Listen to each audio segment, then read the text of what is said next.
Shalom Bracha, mes chers amis, comme vous le savez, le Baal Shem Tov, eh bien, le samedi soir, il avait l'habitude de prendre la calèche avec son cocher Ivan, et lorsque il s'en va, il prenait avec lui des talmidim. Mais quand il prenait ses élèves avec lui, eh bien, il choisissait les élèves. C'est pas tous les élèves qui avaient la possibilité et le VIP de pouvoir rentrer et de pouvoir venir dans ces voyages qui, des fois, étaient des voyages avec beaucoup de secrets, beaucoup d'incompréhension.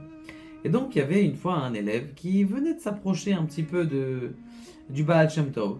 Et il voit que tous les élèves, ils montent dans la calèche. Il y a de la place, Baruch Hashem, dans la calèche. Et juste avant de fermer la porte, avant de claquer la porte de la calèche, eh bien le Talmid, donc ce jeune élève là qui venait comment on appelle ça, de se rapprocher du Baal Shem Tov, il vient le voir et lui dit: Baal Shem Tov, s'il vous plaît, est-ce que je peux venir avec vous dans vos voyages? J'ai entendu qu'il y avait des choses extraordinaires dans vos voyages. Je dis: écoute, tu sais que c'est VIP, on peut pas tous rentrer. Je dis: mais s'il vous plaît, j'ai vraiment envie de venir. Je sais qu'il y a des choses extraordinaires, on peut apprendre. Gadol Shimusha de Torah Yoter Milimuda, c'est mieux de servir son Rav que d'apprendre la Torah. Ça c'est marqué dans Masechet Avot, dans les Pirkei Avot, dans les Maximes des Pères. Alors, le Baal Shem Tov lui dit: écoute, je te fais un contrôle. Si tu me réponds à cette interrogation surprise, eh bien, tu pourras rentrer avec nous dans la calèche. Je dis: d'accord, je suis prêt à recevoir l'interrogation surprise.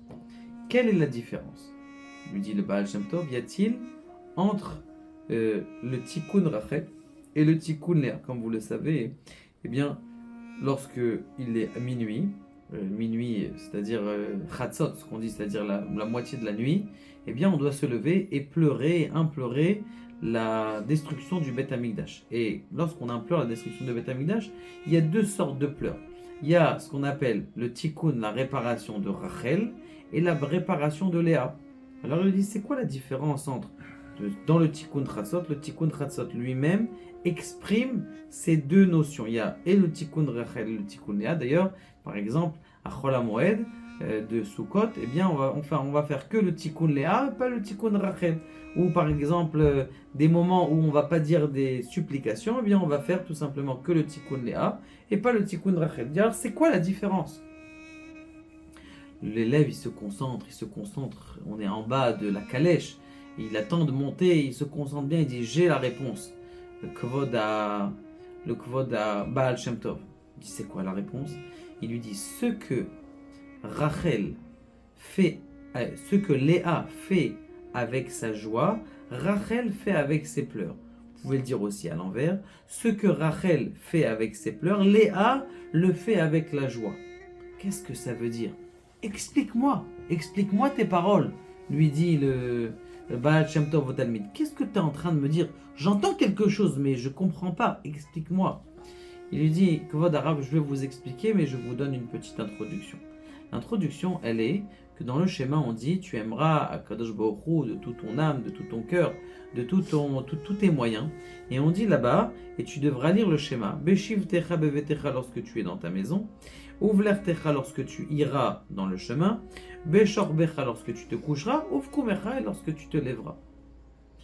Écoutez, de dire le Kriyat Shema, c'est intéressant, c'est très important de recevoir le joug divin sur soi, mais la question qui se pose, c'est: pourquoi nous avoir détaillé de dire quand tu vas te coucher, j'ai oublié l'histoire, quand tu te coucheras et quand tu te lèveras? Pourquoi est-ce qu'on a besoin de dire quand tu te coucheras, quand tu te lèveras, quand tu seras chez toi à la maison et quand tu seras dans le chemin? Pourquoi définir? C'est pas un livre de loi précise. Les livres de loi précise, c'est la Torah orale et pas la Torah écrite. Alors, l'élève, il explique, il lui dit quelque chose comme ça. Il lui dit: Kvod Arav, je sais, vous savez très bien qu'il y a plusieurs façons de servir Dieu. Et ça arrive souvent que nous sommes comment on appelle ça, dans la vie. Et la vie, c'est pas un fleuve tranquille. Ça arrive, ça monte, ça descend. Il y a des jours bien, il y a des jours pas bien. Il y a des façons de servir Dieu qu'on doit avoir. Il y a l'été, il y a l'hiver, comment s'habiller, comment s'arranger. Chaque chose, c'est différent. Je dis: d'accord. Et alors, Beshor Becha, C'est Beshivtecha bevetecha, c'est quelqu'un lorsqu'il étudie sa Torah, lorsqu'il exprime sa Torah, c'est quand il va exprimer avec et il va étudier la Torah avec compréhension. Des fois, la Torah, ça a besoin de compréhension. Quand on est à la yeshiva, on étudie la Gemara, eh bien, on doit l'étudier avec compréhension, avec connaissance, avec objection. Très bien. Au Vler Techava Derer, il y a une avoda qui est spéciale, qui est lorsque tu vas en chemin. Et d'ailleurs, le Rabbi Shimon Bar Yochai, souvent, ils étaient en chemin avec son fils, ils étaient sur l'âne, ils descendaient de l'âne, ils disent voilà, là on va s'asseoir dans cette clairière, dans cet endroit-là, et à l'endroit où on va s'asseoir, eh bien, Ba'azrat Hashem, on va, comment on appelle ça, à cet endroit, la Bezrat Hashem, on va s'installer, on va dire des divrei Torah. Pourquoi? Parce qu'il y a des étincelles divines qui sont spécialement en chemin. D'ailleurs, c'est pour ça qu'il est très important d'étudier en chemin. Quand vous êtes en train dans des chemins, de préparer un cours avec les enfants, un cours qui est sympathique, une histoire du Baal Shem Tov par exemple, et comme ça, dans le chemin justement, ça élève toutes les étincelles divines qui sont dans le chemin et nous aident. Et nous illumine après. C'est-à-dire qu'on est en train de prendre. Ça me rappelle un petit peu, je m'excuse de faire la comparaison, mais à Mario, vous voyez, des fois, il avance comme ça et au fur et à mesure, ding, il attrape un champignon, après il attrape une fleur, après il attrape une étoile, après, au fur et à mesure, vous voyez, on voit ces étincelles là qui sont là et qui sont présentes. Baruch Hashem, donc, ça c'est Buvler Techa Vaderer. Beshor Becha, lorsque tu vas dormir, c'est quoi lorsque tu vas dormir?